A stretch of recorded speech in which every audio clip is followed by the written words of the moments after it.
بسم الله الرحمن الرحيم تبارك الذي بيده الملك وهو على كل شيء قدير الذي خلق الموت والحياة ليبلوكم أيكم أحسن عملا وهو العزيز الغفور الذي خلق 7 سماوات طباقا ما ترى في خلق الرحمن من تفاوت فارجع البصر هل ترى من فطور ثم ارجع البصر كرتين ينقلب إليك البصر خاسئا وهو حسير ولقد زينا السماء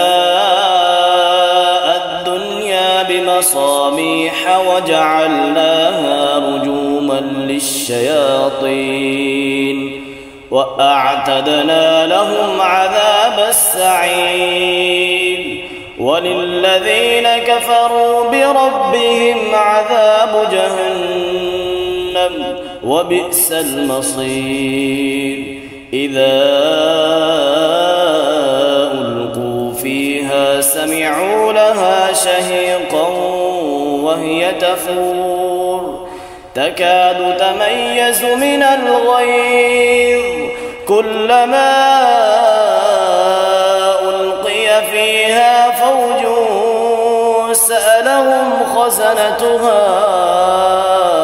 ألم يأتكم نذير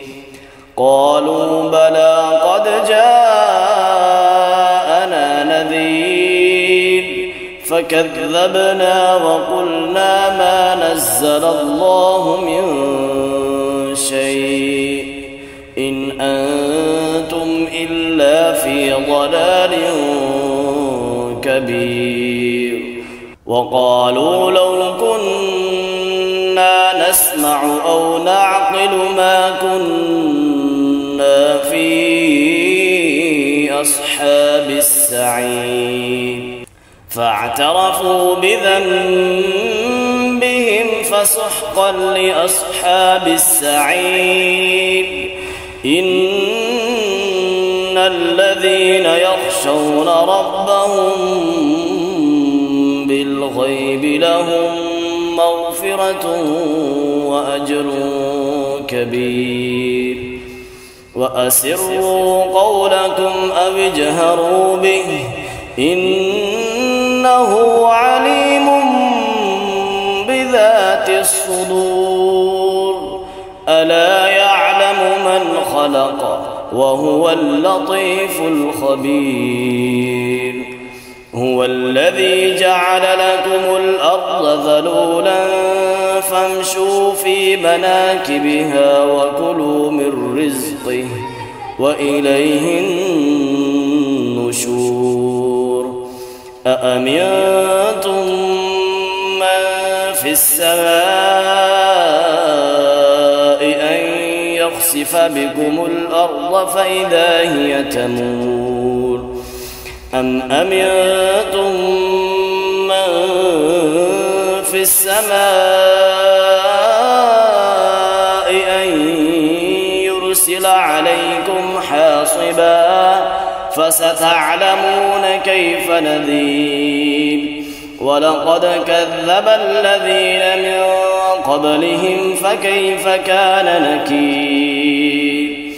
أولم يروا إلى الطير فوقهم صافات